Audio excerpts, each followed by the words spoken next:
Faire sortir les régions du placard. Voilà la mission que s'est donnée Dominique Paquin-Raymond et Abélia Rose Audette en mettant sur pied un balado destiné à la communauté LGBTQIA+, des régions. Le but, c'est de mettre de l'avant la diversité sexuelle et de genre, dans le fond, mais avec une réalité, avec une perspective régionale. Fait que nous, on est deux femmes cis lesbiennes, mais on aimerait ça aller chercher quand même des réalités qui sont pas juste la nôtre, là. Donc, des personnes qui, avec la transidentité, des personnes des homosexuels, etc.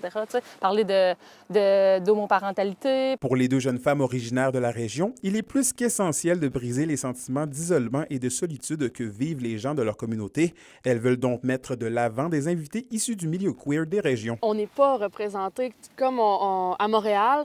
On parle de Fierté Montréal, on parle de la Pride. Les gens sont au centre-ville. Il y a du monde qui leur ressemble, il y a du monde qui comprennent leur réalité.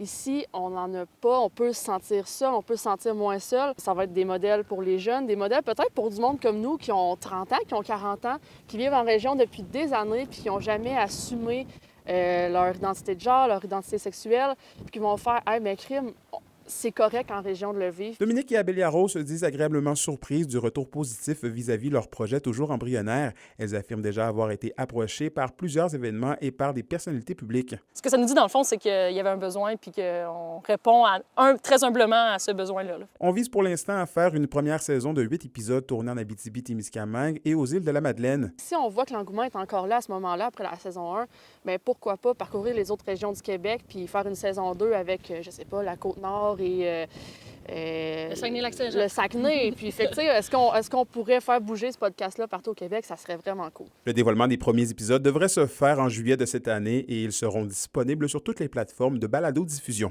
Anthony Dallaire pour RNT Nouvelles.